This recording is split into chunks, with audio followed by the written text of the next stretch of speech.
Supporters YCP supporters లాగే ఉంటున్నారు. ఒక్క నిమిషం, మర్రి రాజశేఖర్ గారు చాలాసేపటి నుంచి వెయిట్ చేస్తున్నారు. ఎమ్మెల్సీ మర్రి రాజశేఖర్ గారు. రాజశేఖర్ గారు చెప్పండి. మాట్లాడు. సో రాజశేఖర్ గారు గుంటూరు జిల్లాకు సంబంధించిన వ్యక్తి మీరు. ఇప్పుడు ఏంది గుంటూరులో వాళ్ళు అంబటి రాంబాబు లంచ్ మోషన్, హైకోర్టులో లంచ్ మోషన్ పిటిషన్ దాఖలు చేశారు. అంబటి రాంబాబు భార్య విజయలక్ష్మి తనతో పాటు 60 మందిని పోలీసులు అక్రమంగా నిర్బంధించారు, తనకు రక్షణ కల్పించడంలో పోలీసులు విఫలమయ్యారని చెప్పి 24 గంటలు భద్రత కల్పించాలి అని చెప్పి లంచ్ మోషన్ పిటిషన్ ఇమీడియట్ గా హౌస్ మోషన్ పిటిషన్ అర్జెంట్ గా హౌస్ మోషన్ పిటిషన్ మూవ్ చేశారని చెప్తున్నారు. ఎస్ అన్మ్యూట్ చేసుకోండి. మర్రి రాజశేఖర్ గారు.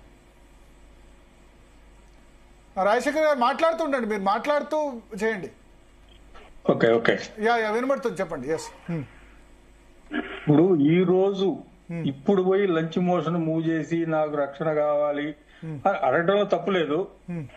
కానీ అసలు వీళ్ళకి చిత్తశుద్ధి ఉండి వీళ్ళకి నిజంగా ఈ ఫ్లెక్సీలు వేయకూడదు, ఈ ఫ్లెక్సీలు జగన్మోహన్ రెడ్డి మీద వేశారు, జగన్మోహన్ రెడ్డి గారి మీద వేశారు, తీసేపించాలంటే ఎందుకు బాలేదండి హైకోర్టుకి? ఎందుకు కూరుకున్నారు? ఎందుకు అంటే గొడవ కావాలి, ఫ్లెక్సీ ద్వారా గొడవ పెట్టుకోవాలి. ఇది తప్ప అసలు ఫ్లెక్సీలు వేసినప్పుడు మీరు ఈ రోజు నీకు వచ్చేసరికి నీకు రైట్స్ హైకోర్టు ఇవన్నీ గుర్తొచ్చినాయి కదా, ఆ రోజే పోయి ఎక్కడైతే ఫ్లెక్సీలు వేశారో ఆ ఫ్లెక్సీల మీద మీకు ఏదైనా అభ్యంతరం ఉంటే ప్రభుత్వంలో ఉన్నటువంటి అధికారులకి పైన చెప్పొచ్చు, ఏ మున్సిపాలిటీలు వేశారో ఆ కమిషనర్ చెప్పొచ్చు, ఆ కమిషనర్ పట్టించుకోవద్దే అక్రమంగా ఫ్లెక్సీలు వేశారని చెప్పి హైకోర్టుకు వెళ్ళొచ్చు, అవి తీసేపించవచ్చు. చట్ట ప్రకారం నడుచుకోవాలనే ఉద్దేశం ఉంటే ఈ రగడ జరగదు. 2, రాంబాబు గారు మాట్లాడినటువంటి విధానం మాత్రం ఏ మాత్రం కూడా కరెక్ట్ కాదు. రాంబాబు చాలా చాలా తొందరపడ్డాడు, కావాలని మాట్లాడినట్టుగా ఉందో తప్ప మరొకటి కాదు. రాంబాబు గారు ఉండండి, నా మీద హత్యాయత్నం జరిగితే నా కారు ఎందుకు పోవాల్సి వచ్చింది అక్కడికి? తెలుగుదేశం పార్టీ కార్యకర్తలు గుంటూరులో రోడ్లే లేవా? తెలుగుదేశం పార్టీ కార్యకర్తలు ఆ లైన్ లో ఉండారని అనుకుంటున్నారు, వాళ్ళు తీరుకున్నారు అక్కడ. దీనికోసం కాదుగా, వాళ్ళు ఉన్న ప్రాంతంలోకి మనం ఎందుకు పోవాలి? నంబర్ 1. 2, ఈయన కారు ఆగిన తర్వాత నేను అబ్జర్వ్ చేస్తే కారు ఆగిన తర్వాత పోలీసులు పోనీండి అని అడుగుతుంటే పోనీకుండా ఆపారు. ఆపి బయట పెట్టి తలకాయ బయట పెట్టి ఒక టీవీ తీసుకెళ్లి ఆ గొట్టం పెడితే దాంట్లో నుంచి మాట్లాడాడు. సో ఇక్కడ మాట్లాడాలి అనేటువంటి ఉద్దేశం మాత్రం చాలా స్పష్టంగా కనబడుతుంది. మాట్లాడకుండా కాదు, ఆపారు పోలీసులు. ఆ పోలీసు వాళ్ళు ఇద్దరు వాళ్ళు కారులో తలకాయ పెట్టి డ్రైవర్ని పోనీ అంటున్నా కూడా పోలా కారు పోకుండా రాంబాబు గారు తలకాయ బయటకు పెట్టాడు. తలకాయ బయటకు పెట్టిన తర్వాత ఒక గొట్టం తీసుకెళ్లి అక్కడ పెడితే రాంబాబు గారు మాట్లాడాడు. సో ఇక్కడ స్పర్ ఆఫ్ ది మూమెంట్ వచ్చినటువంటి మాట మాత్రం కాదు అది. రాంబాబు గారు ఉద్దేశపూర్వకంగానే మాట్లాడాడు, కావాలని మాట్లాడి ఇష్యూని డైవర్ట్ చేసి ఆ ఇష్యూ మొత్తం రాంబాబుని గురించే మాట్లాడుకునేటట్టుగా. ఎందుకంటే రాంబాబు ఏం చిన్న మనిషి కాదు. మొట్టమొదటి నుంచి కూడా మీడియాలో ఎట్లా మాట్లాడాలా, ఏం చేయాలా, ఏ మాట మాట్లాడితే ఎట్లా వచ్చేది రియాక్షన్, ఏ మాట మాట్లాడొచ్చు, ఏ మాట మాట్లాడకూడదు అనే ఒక. ఇంతవరకు రాంబాబు అటువంటి పదజాలం ఉపయోగించింది లేదన్నాడు. మిగతా వాళ్ళు మాట్లాడారు డీసెంట్ గా మాట్లాడారు. రాంబాబు గారు గొంతు పెద్దదిగా మాట్లాడతాడు తప్ప ఈ రకమైనటువంటి భాష ఎప్పుడు లేదు. కానీ ఈ రోజు అతను తనుకల్ని అట్రాక్ట్ చేసుకోవడం కోసం మాట్లాడాడు. ఏమవుతుంది అట్రాక్ట్ చేస్తే? ఇప్పుడు ఇల్లు మొత్తం అయింది కదా. ఇప్పుడు గతంలో ఉన్నటువంటి వాళ్ళు ఏ రకంగా అయితే జగన్మోహన్ రెడ్డి గారి మెప్పు పొందాలి అనుకున్నప్పుడు విచ్చలవిడిగా బూతులు తిట్టారు. బూతులు తిట్టి దగ్గరైన మాట వాస్తవమే కానీ వాళ్ళు మొత్తం ఓడిపోయారు, ఇంటికి వెళ్ళిపోయారు. జోగి రమేష్ అయినా ఎవరైనా సరే మొత్తం ఇంటికి వెళ్ళిపోయారు.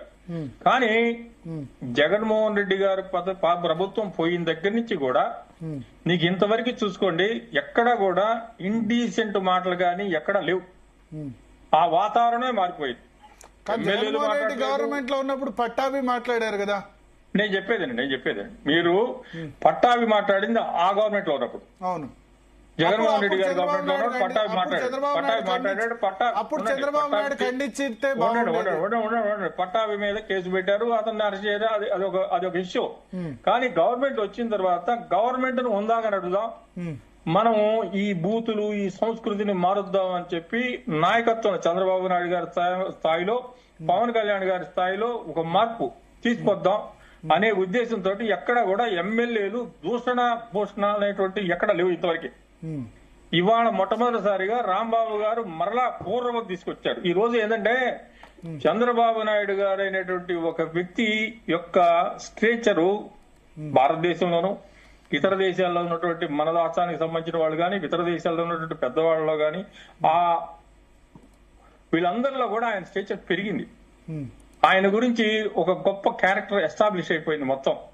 ఈ రోజు చంద్రబాబు నాయుడు గారిని గురించి నువ్వు ఆ రకమైన మాటలు మాట్లాడిన తర్వాత రియాక్షన్ తప్పనిసరిగా వచ్చింది. రెండోది ఏంటంటే అసలు రాంబాబు గారు ఇల్లు ఉన్నటువంటి ప్రాంతమే టీడీపీ ఏరియా. రాంబాబు గారి ఇల్లే ఉంటది అక్కడ. ప్రతిమది మొత్తం ఆ చుట్టుపక్కల కౌన్సిలర్ గాని కార్పొరేటర్ గాని ఎప్పుడు కూడా టీడీపీ ఉంటది. ఆ ప్రాంతంలో నివసించే వాళ్ళు కూడా అచ్చంగా వాళ్లే ఉంటారు. కానీ రాంబాబు గారి జోలికి పోవటం గానీ, రాంబాబు గారిని ఒక మాట అంటాం గానీ, అగౌరవంగా ఉంటాం గానీ ఎప్పుడు లేదు అసలు ఆ ప్రాంతంలో. ఇంతమంది ఇన్ని టీడీపీకి సంబంధించినటువంటి వాళ్ళు నివసించే ప్రాంతంలో రాంబాబు పోయి ఉంటున్నా ఎప్పుడు కూడా ఆ వాతావరణం లేదు. కానీ ఈ రోజు ఎందుకు వచ్చింది? రాంబాబు గారు మాట్లాడినటువంటి మాట వల్ల వచ్చింది అంతే తప్ప మాట్లాడక ముందు వచ్చింది కాబట్టి ఆయన మాట్లాడారంటారు. మాట్లాడక ముందు మనం కవ్వింపు పోయాం అక్కడికి. మనం అక్కడ కవ్వింపు పోయాం, కవ్వించడానికి పోయాం. తెలుగుదేశం వాళ్ళు ఉన్నటువంటి కార్యకర్తలు ఉన్నటువంటి మధ్యలోకి తీసుకెళ్లి కారు ఆపి మనం ఉంటే వాళ్ళు దూషణ భూషణ చేశారు. దూషణ భూషణ చేసిన తర్వాత వాళ్ళు కార్యకర్తలు మాట్లాడినటువంటి మాటలకి మనం స్పందించాల్సిన అవసరం లేదు. అందుకంటే అంతమంది జనంలో నువ్వు స్పందించి ఏం చేద్దామని కావని స్పందించి ఎందుకు స్పందించాడు? రచ్చ జరిగింది, రగడ జరిగింది, ఇష్యూ డైవర్ట్ అయింది, కల్తీ డైవర్ట్ అయింది. ఇక్కడ మీరు ఇంకోటి చూడండి, వైసీపీ వాళ్ళు ఈ CBI charge sheet, CBI report, SIT report వచ్చిన దగ్గర నుంచి కూడా కొవ్వు లేదు, ఏది జంతువు కొవ్వు లేదు, ఆ కొవ్వు లేదు అంటారు తప్ప కల్తీ జరగలేదు, మేము స్వచ్ఛమైనటువంటి నెయ్యి ఇచ్చి నాణ్యమైనటువంటి లడ్డుని ఇచ్చామని చెప్పి ఎక్కడ లేదు ఇంతవరకు. అసలు ఒక్కడ అంటే ఇప్పుడు అంబటి రాంబాబు మాట్లాడడం 100కి 200%, 100కి 1000% తప్పు.